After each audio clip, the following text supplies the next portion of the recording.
Thank you very much, Eva. You'll notice that my title is slightly shorter than the one in the book, given that I'm the only one that received a title the same length as an abstract. So it's slightly shorter.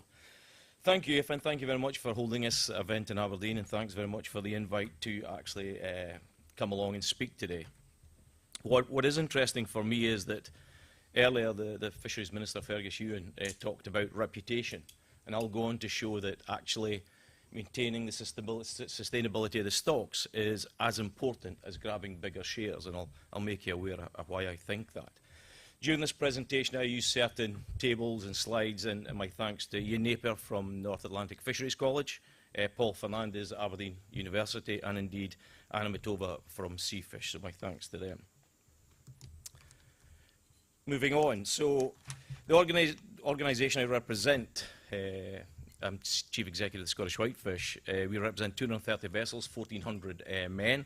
You'll see here some of the vessels that we represent, or the type of vessels we represent. It goes from the largest whitefish trawlers down to the smallest creel vessels. And you'll notice the boat in the bottom left there is an old vessel. I think it was 1970s it was built. But the other vessels in the top middle and the bottom right and middle bottom, you can see that the vessels that we now use and are building, and we've built 35, I think, over the last 3 years. You'll see the vessels we're building now are very different from the ones that we built way back then. Moving on, I think at the start I'll put some scale to this whole issue about what we're looking for out of Brexit, and I think it's important that I do. The Scottish Fishermen's Federation commissioned Aberdeen University to take a look at the spatial distribution of stocks and what actually lay in our waters. As Alan Gibbs said earlier, there's other methods you could use to determine what you think you should have. But we looked at the spatial distribution of 17 stocks, which show quite some interesting output. And it shows you what we currently have in terms of shares and what we potentially should have in terms of shares if we were getting to catch everything that's in our waters, that swims in our waters. To make it clear, I think it's Iceland catch 95% of all the fish in the waters, and Norway are about 85% of the fish in the water. So that's a figure I'd like you to hold on to. But as you can see here, the column on the left, the blue column, are the columns showing our current shares across a range of fish stocks. And you can see there herring, potential massive increase far left there, as with saithe and hake, other stocks which we could potentially push up for significant increases, less so in cod. And when we move to the traditional, what I would call traditional sort of stocks back up in the northeast here, the haddock and the whiting, the potential for increase is smaller, significantly smaller. And that's why I say maintaining stability of the stocks is probably, in some cases, more important than going to grab bigger shares, because a bigger share of something that is in decline really doesn't give you any more sort of opportunities. So we need to be aware of that issue. If we look to the west of Scotland, we can see it's similar in the west of Scotland. Hake, saithe, mackerel, you'll see second from the right there.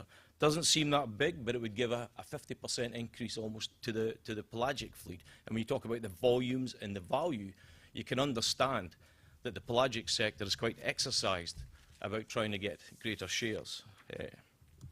If we then try and put that into sort of financial, what does it mean to us in terms of gains? Well, overall, remember the figure I told you, 85%, 95%? The UK overall only removes about 36% of the fish and shellfish from the waters with a value of 815 million. A 50% increase would give us an income of about £1 billion. But let's just narrow that down further, and we look at all fish and shellfish. And what does that mean? Well, it means the difference between what we currently catch inland and the value, the gross revenue we make, compared to what we could if we got everything, is in the region of 850 million a year, additional revenue stream if we were to get everything. Now, you multiply that over 25 years, that's 20 billion extra. You go up to 50 years, 40 billion extra. So you can understand why we are so exercised in the fact that becoming a single and separate coastal state in our own right is a big boost for the fishing sector.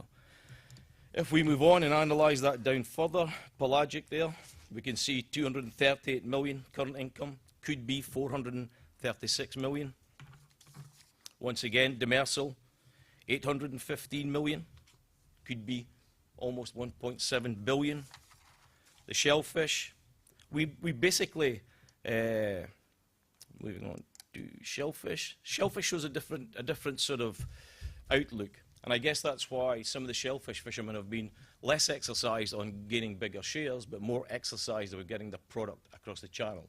And you can understand why that's the case. So I'm trying to rush through this because I realise that you'll all be needing your coffee. One of the other issues we need to understand as we go into some of the sort of international elements, and I'm glad that what Alan said earlier resonates with some of the stuff I'm about to say, that at the start of the year, the UK has allocated its relative stability share from the EU. That comes in. And that's the blue part of these charts. The orange part of these charts, both in terms of a UK context and a Scottish context, is the fish that we bring in from Europe throughout the year. We don't have enough fish at the start of the year, in most cases, to see us through to the end of the year. So it does put an emphasis on making sure that as we go into that first coastal state negotiation in our own right, that we set the bar high. Because what we currently have is not near enough. And that's why I'm looking at Alan to make sure that he does a good job with Colin and others, to make sure that we don't end up with less in the first instance, because that would be a real letdown for the sector. Alan talked earlier about international negotiations, and you know, you always go into negotiations, as Alan said, thinking that it's going to be difficult. And it will be difficult as we move into it. So industry has certain expectations. One of the big leverages, as Alan said, is access. We think in leaving the EU, we will take control over access. But even having total control over access won't make the negotiations easy. It doesn't mean to say that we can make others roll over at all. So moving into that negotiations, I mean, everybody will have their own demands, both in terms of what is our red lines, what are other coastal states' red lines, what does Scotland want out of this, what does England work out of this, how do you operate in terms of that internal tensions?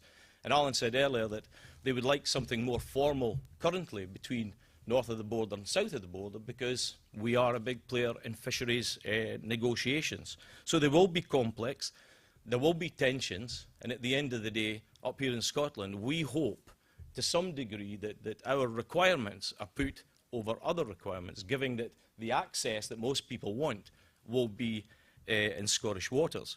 What I've done is in the next slide is just giving you an indication of time.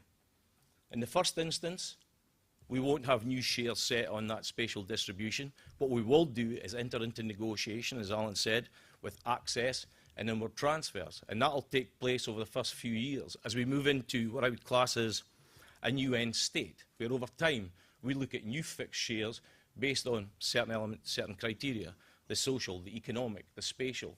There'll be a number of aspects in there.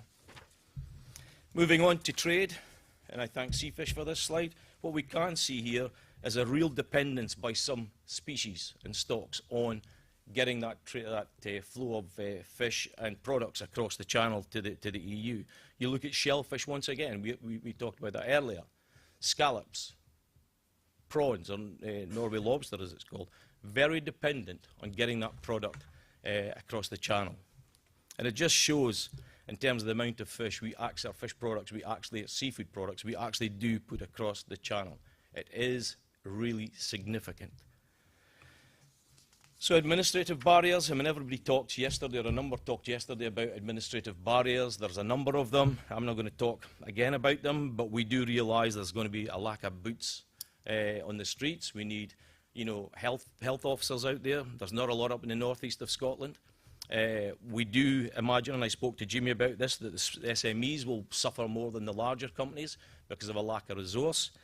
And we do know that sort of blockages at the channel do cost money, and the product, or the lost value of product, is 5 to 10% for the first 24 hours, and it decreases in value 10 to 15% for every 12 hours after that, after a 24-hour delay.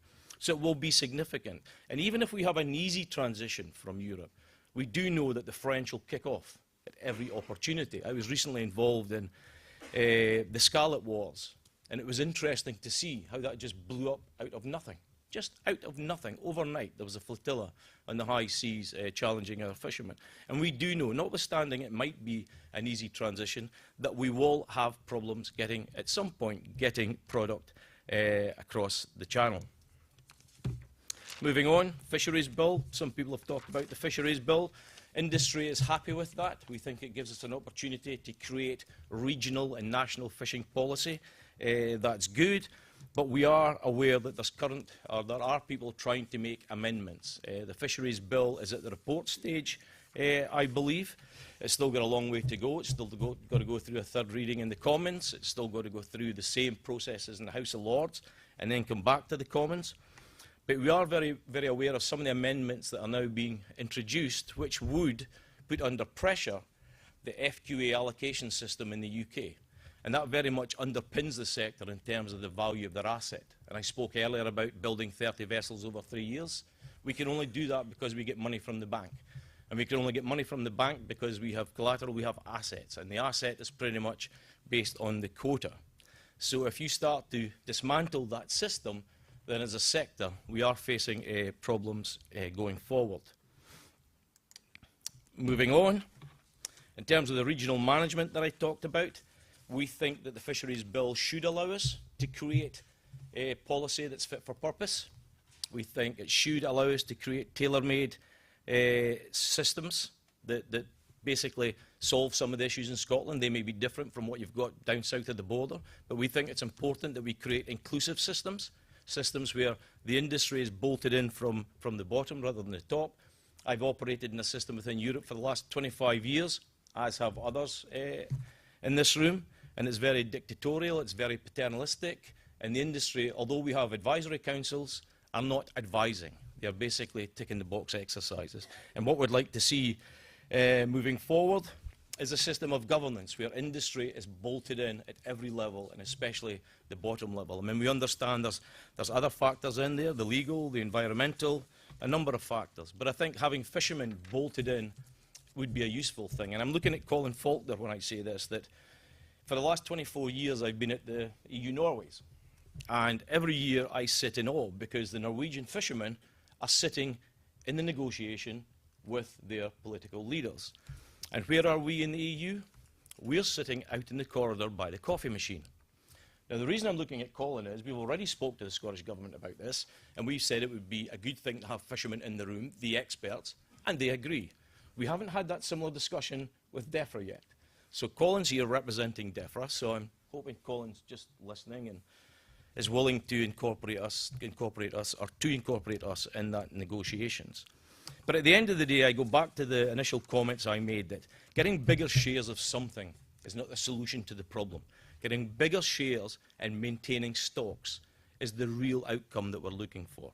And in Scotland, we've done a lot. We've got seasonal closures, real-time closures. We've done a lot of stuff to protect the stocks and rebuild the stocks.